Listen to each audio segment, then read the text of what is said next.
嚟7月25號起，粵車南下大灣區9市全面互通啦。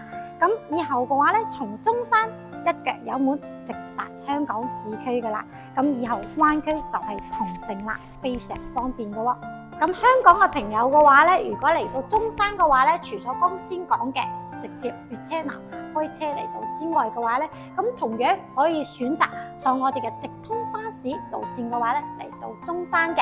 咁喺我哋保利天軍嘅話咧，周邊就有幾個站點噶啦。最近嘅話咧，我哋門口嘅富日城 Top Party 呢度咧，大概4公里5分鐘就可以到達嘅。咁到時候咧都可以直接掃碼咧就可以購票噶啦。仲有嘅話咧，就天河 Coco City 都係近住富日城旁邊嘅，都同樣有購票嘅空間。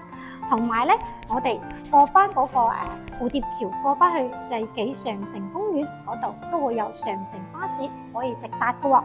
咁相關嘅路程啊，同埋佢嘅線路咧，時間咧係相當多嘅。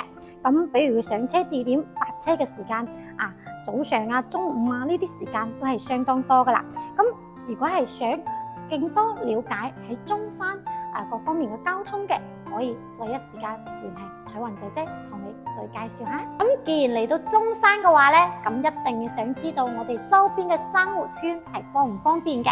咁目前保利天軍嘅話咧，因為屬於東區奇港新城嘅板塊主城區，周邊嘅配套嘅話咧，都係四通八達，相當方便嘅。咁我哋呢邊咧係有幾大嘅商圈環繞嘅。咁剛先講到嘅富日城 Top Park 嘅話咧，嚟我哋呢邊咧大概5分鐘就可以到達噶啦。咁包括人氣咧相對比較旺嘅，係近年新開嘅各大品牌咧，各大商圈都會有噶啦嚇。衣食住行嘅話咧，包括酒店啊等等，我哋呢度都會有嘅。咁同樣去到隔離嘅天河 Coco City。咁呢邊咧都係我哋嘅網紅打卡點嘅美食打卡地嚟噶啦。咁仲有我哋嘅山姆都喺我哋項目附近嘅喎。從我哋開車過去嘅話咧，大概8到10分鐘就可以到達噶啦。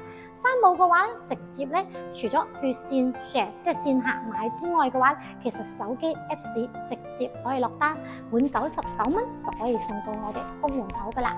咁所以周邊嘅我哋嘅配套都相當方便嘅喎。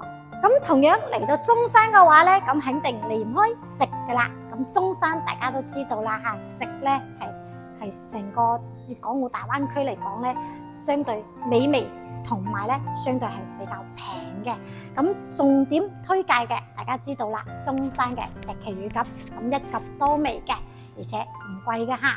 咁仲有嘅話咧，咁喺我哋項目附近過去都係幾分鐘。有石岐乳鴿啦，或者煲煲店啦等等呢啲推介嘅。仲有如果想食魚嘅，咁比如我哋東星嘅菜肉丸呢啲嘅話咧，一魚幾味都係唔錯嘅喎。喺其他城市係食唔到呢種正宗嘅嘢嘅。再加上可以去到周邊嘅農莊啦，因為我哋嚟比如周邊啊港口啊，或者去到火炬啊，呢周邊嘅話咧都會有農莊嘅，包括其實中山東區啊附近開車一腳油門5到10分鐘都有比較特色嘅私房農莊嘅。如果想了解美食嘅，都可以揾彩雲姐姐同你推介嘅喎。